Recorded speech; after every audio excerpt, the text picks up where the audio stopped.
ताडोबा अंधारी व्याघ्र प्रकल्प ते उमरेड करहांडला तसेच नवेगाव नागशिरा या अतिशय संवेदनशील व्याघ्र भ्रमण मार्गातील प्रस्तावित लोहार डोंगरी लोह खनिज खाण रद्द करण्यासाठी सुरू असलेल्या सेव लोहार डोंगरी सेव ताडोबा या ऑनलाईन मोहिमेला अभूतपूर्व यश मिळत आहे.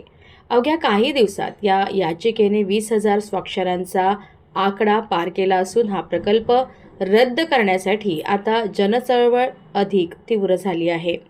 ब्रह्मपुरी वनविभाग हा भाग 60 पेक्षा जास्त वाघांचे हक्काचे घर अधिवास असून खाणकामामुळे हा अधिवास नष्ट होईल. या प्रकल्पासाठी 35.94 हेक्टरमधील तब्बल 18,024 झाडे कापली जाणार आहेत, ज्यामुळे पर्यावरणाचे नुकसान होईल. चंद्रपूर जिल्ह्यात गेल्या 5 वर्षात वन्य प्राण्यांच्या हल्ल्यात 200 जणांचा बळी गेला आहे. 2025 वर्षात 47 ग्रामस्थांचा मृत्यू झालेला आहे. खाणीतील ब्लास्टिंग आणि जंगलतोडीमुळे वाघ मानवी वस्तीत शिरतील, ज्यामुळे ग्रामीण भागात भीतीचे सावट पसरेल. 120 जणांना रोजगार मिळेल असा दावा केला जात असला तरी प्रत्यक्षात केवळ 32 जणांनाच कायमस्वरूपी रोजगार मिळणार आहे, तेही विशेष कौशल्यप्राप्त असतील.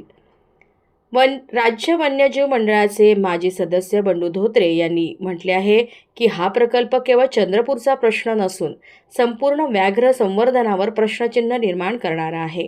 कालवे, सिंचन प्रकल्प आणि रस्ते रुंदीकरणामुळे आधीच जंगलाचे तुकडे झाले असताना या खाणीला परवानगी देणे म्हणजे निसर्गाची थट्टा आहे.